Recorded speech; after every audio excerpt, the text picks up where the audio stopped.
Reporter. Plus de 1900 membres d'équipage, 262 mètres de long, un pont d'envol plus grand qu'un terrain de football. Bienvenue à bord du Charles de Gaulle. Parti de Toulon le 18 novembre dernier en riposte aux attentats de Paris, le porte-avions français a pris position dans le golfe Persique, à la tête de la coalition en guerre contre l'organisation État islamique. Pilotes, techniciens de maintenance, personnel navigant. Pour tous, la sécurité est la priorité. Nos caméras ont pénétré les coulisses de cet univers à part et ont suivi au quotidien la vie de la flotte amirale de la marine française. Reporter, à voir sur France 24 et sur france24.com.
Obama dit yes we can, oui nous pouvons, quand on n'est pas sûr qu'on va réussir. Moi je dis we did it, on l'a fait.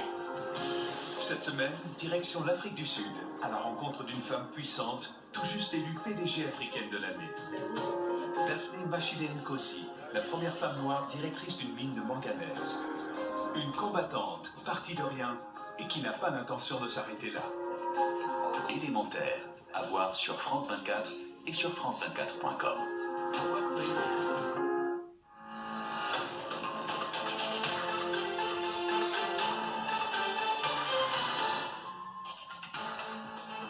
Réduire le flux migratoire est une question de survie pour l'Union européenne. L'Autriche tire aujourd'hui la sonnette d'alarme. 9 pays des Balkans sont actuellement conviés à Vienne pour plancher sur cette crise, alors que de son côté, la Hongrie fait savoir qu'elle organisera un référendum sur la répartition des réfugiés voulus pourtant par Bruxelles. C'est un soutien crucial que les socialistes espagnols viennent de remporter. Les centristes de Ciudadanos approuveront le candidat du PSOE lors de son investiture le 1er mars prochain. Ce ralliement devrait permettre à la gauche espagnole d'imposer son leader, même si vous le verrez, tout du blocage politique n'est pas encore résolu. Et puis une troisième victoire consécutive pour Donald Trump avec 46% des suffrages. Le milliardaire a remporté haut la main le caucus du Nevada, une étape décisive à quelques jours du Super Tuesday. L'homme d'affaires apparaît plus que jamais comme le favori pour briguer à droite la présidentielle américaine. Vous regardez France 24, bienvenue dans ce journal. C'est aujourd'hui que l'Autriche réunit 9 pays des Balkans pour plancher sur les flux migratoires. L'idée est de définir de nouvelles mesures pour réduire les arrivées en provenance de la Grèce. Il en va de la survie de l'Union européenne, a estimé tout à l'heure la ministre autrichienne de l'Intérieur. Les Grecs, pourtant, ne sont pas conviés à ce rendez-vous. Les Grecs, acteurs clés majeurs de cette crise, les autorités grecques, furieuses, ont dénoncé une initiative inamicale. Myriam Amelal. Ils affluent de nombreuses îles grecques vers Athènes, la capitale. Une nouvelle étape pour ces migrants avant de tenter d'emprunter la route des Balkans. J'ai mis 52 jours pour aller de Syrie en Turquie. Je souhaite retrouver ma femme et mes 2 enfants en Allemagne. Ils étaient 1700 ce mercredi à débarquer à Athènes, 9000 en 3 jours. La situation dans la capitale devient très compliquée, notamment depuis la fermeture de la frontière macédonienne aux réfugiés afghans. Une décision qui fait suite à celle de la Serbie. Le pays refuse aussi les Afghans qui sont systématiquement renvoyés côté grec. Athènes, en colère, appelle à la solidarité. Tout le monde doit comprendre que la crise des réfugiés est globale et pas seulement un problème régional.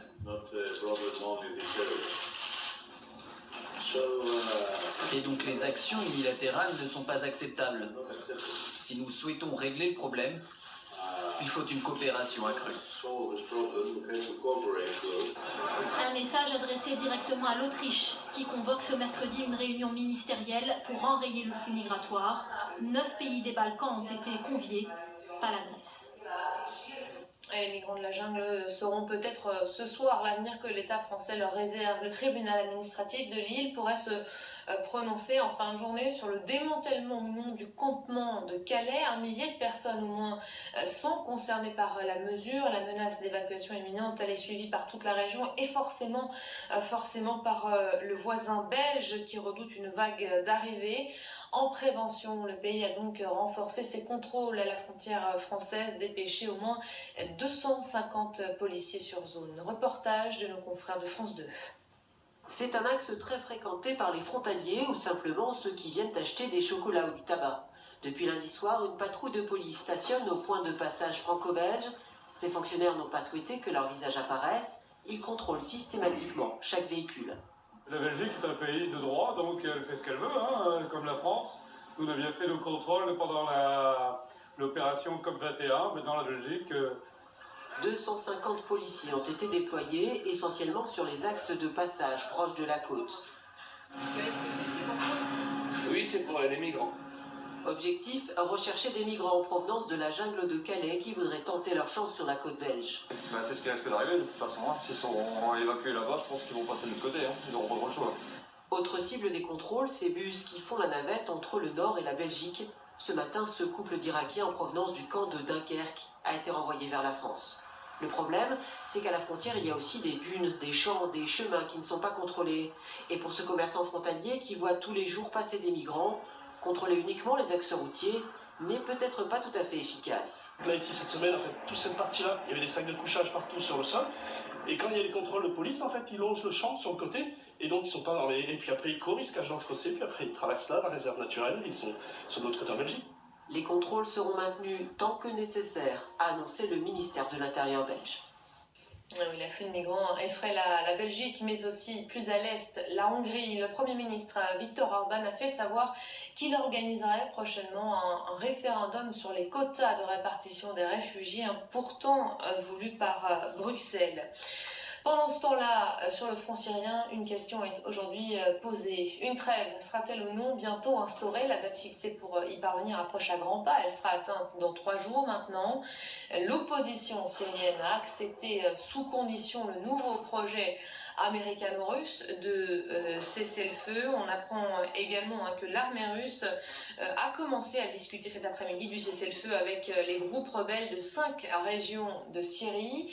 Des doutes malgré tout subsistent quant à la mise en application de cette trêve. Les Américains veulent y croire. Ils ont au cas où prévu un plan B. Écoutez tout de suite John Kerry s'exprimer à ce sujet.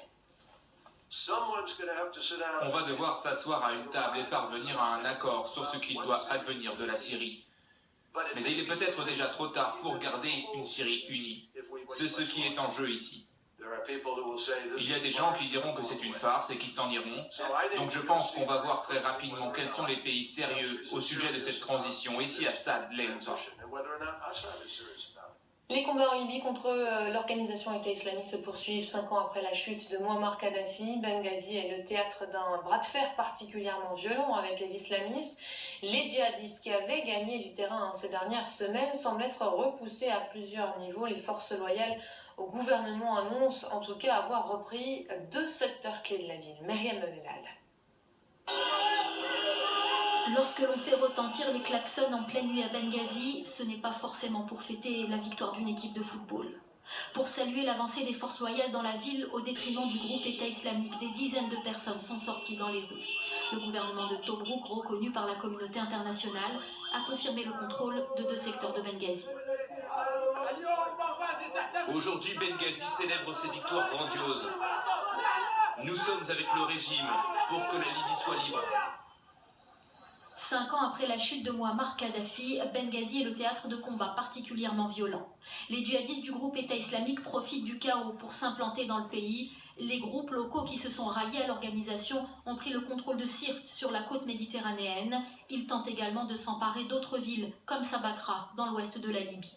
La semaine dernière, l'aviation américaine a mené à partir d'une base sicilienne un raid à Sabatra contre un camp d'entraînement du groupe État islamique, faisant une quarantaine de morts. Washington envisage aussi d'ouvrir un front dans le sud de la Libye à partir d'une base au Niger. Quant à Paris, selon le journal Le Monde, une opération au sol menée par la DGSE et soutenue par des soldats stationnés au Tchad serait en cours. On estime à 6 000 le nombre de combattants du groupe État islamique en Libye, un chiffre qui pourrait augmenter tout comme la menace sur le sol européen, ce qui explique la mobilisation et l'intérêt de la communauté internationale ces dernières semaines. En Iran, la campagne pour les législatives est entrée dans sa dernière phase. Ce soir à Téhéran, ce sera du côté des candidats Silence Radio. Le scrutin sera lancé vendredi, dans 48 heures donc. Le pays va devoir trancher donc entre 2 blocs, celui des conservateurs ou des réformateurs. Quel que soit le choix, l'élection demeure cruciale dans un pays en pleine ouverture après la levée des sanctions. Reportage de notre correspondante Marianne Pierzadeh. La campagne n'aura duré qu'une semaine, avec quelques restrictions, notamment la taille des affiches électorales qui sont légion dans les rues de la capitale. Jaune pour les conservateurs, bleu pour les réformateurs. Autre condition, ne pas se rassembler dans la rue, mais à l'intérieur des salles, comme ici pour ce meeting des réformateurs dans ce gymnase du centre de Téhéran. Les partisans, galvanisés par l'élection surprise de leur candidat Hassan Rouhani en 2013, veulent désormais plus. J'ai une demande pour les jeunes, que nous puissions vivre sans tension, avec plus de liberté et qu'il y ait moins de chômage. Et les centaines de personnes présentes chantent à plusieurs reprises l'hymne des réformateurs pour soutenir la personne que tout le monde attend ici, le chef de file du parti, Mohammad Reza Aref, qui s'était retiré de la dernière campagne présidentielle pour laisser la place à Hassan Rouhani. Et à la tribune, l'ancien candidat, très populaire, surfe sur la volonté d'ouverture d'une partie de la population. Nous voulons un Parlement qui puisse régler les problèmes de la population et qui doit aller plus loin dans différents secteurs. En même temps, ce Parlement doit donner la priorité aux femmes et accroître leur présence sur la scène politique. Une vision qui n'est pas partagée par tous. Depuis l'accord conclu sur le nucléaire iranien en juillet 2015, les plus conservateurs ne voient pas d'un très bon œil l'arrivée des groupes occidentaux dans le pays. Le plus sceptique d'entre eux, c'est lui, le dirigeant du camp conservateur, Gholam Ali Adadadel. Après la levée des sanctions et l'afflux des sociétés étrangères, nous sommes préoccupés par notre économie, qui va devenir de plus en plus dépendante. Et c'est le sujet dont doit s'occuper le 10e Parlement. Un Parlement pour le moment dominé par son parti. Ici, à la mosquée Motahari, lors de ce meeting des conservateurs, les discours sont plus édulcorés. Pour les supporters, la priorité est de ne pas s'éloigner des principes de la révolution islamique de 1979. Dans l'islam, nous pouvons négocier avec la communauté internationale et même signer des contrats, tant que nos valeurs islamiques sont maintenues. Un appel à aller voter massivement a été lancé par le guide suprême, mais aussi par Hassan Rouhani, le président de la République islamique, a envoyé un SMS à tous les Iraniens avec cette phrase « L'Iran a besoin de votre vote ». Et le Parlement espagnol se prépare lui aussi à voter, à choisir le chef du gouvernement. Vous le savez, le pays tente depuis des semaines maintenant de surmonter un blocage politique et la gauche semble plutôt bien partie pour imposer son candidat lors de l'investiture du 1er mars prochain. Le PSOE vient effectivement d'obtenir un soutien crucial, celui des centristes de Ciudadanos. Julien Fanchouli. L'affaire est conclue. À gauche, Pedro Sánchez peut être le futur Premier ministre espagnol. À droite, son sauveur, Albert Rivera, le chef de Ciudadanos. Les deux hommes sont longuement applaudis. Ils viennent de signer un accord. Les centristes soutiennent désormais les socialistes. Les deux partis veulent en finir avec la corruption. Ils promettent de régénérer la démocratie. Fin des immunités parlementaires et limitation des mandats de la présidence du gouvernement. Mais pour accéder au pouvoir, les socialistes devront encore convaincre. Outre le soutien des 40 députés de Ciudadanos, Pedro Sánchez devra obtenir l'abstention ou au mieux le soutien de certains élus de Podemos. La formation d'extrême gauche dispose de 69 élus. La droite, pourtant arrivée en tête lors des dernières législatives, se voit donc reléguée au second plan. Son chef, l'ancien Premier ministre Mariano Rajoy, n'a pas réussi à s'allier avec les autres partis. La fin du suspense est prévue dans moins d'une semaine. Le 1er mars, le Parlement devra trancher. Il lui conforte son avance après le caucus du Nevada. Lui, c'est Donald Trump, toujours en tête des sondages outre-Atlantique. Le milliardaire américain rapportait hier une large victoire face à ses rivaux, Marco Rubio, Ted Cruz également. Une troisième percée d'affilée pour l'homme d'affaires qui recueille, après les derniers décomptes, 46% des voix. Leila Sali. Nouveau triomphe pour Donald Trump. Le milliardaire remporte le Nevada avec une avance confortable sur ses adversaires. Il jubile. Vous savez, il y a quelques mois, personne ne nous disait gagnant. Vous le savez bien. Bien sûr, si vous écoutez les faiseurs d'opinion, on ne devait presque rien remporter. Et là, on gagne et on gagne le pays. Et bien sûr, c'est le pays qui va commencer à gagner. Selon les premiers résultats, Donald Trump l'emporte largement avec plus de 40% des voix, soit plus de 20 points d'avance. Derrière, Marco Rubio et Ted Cruz sont au coude à coude. Les bulletins de vote sont encore en train d'être comptés. Donc, pour l'instant, on ne connaît pas le résultat exact, mais je tiens à féliciter Donald Trump pour son score important de ce soir. Et je tiens à féliciter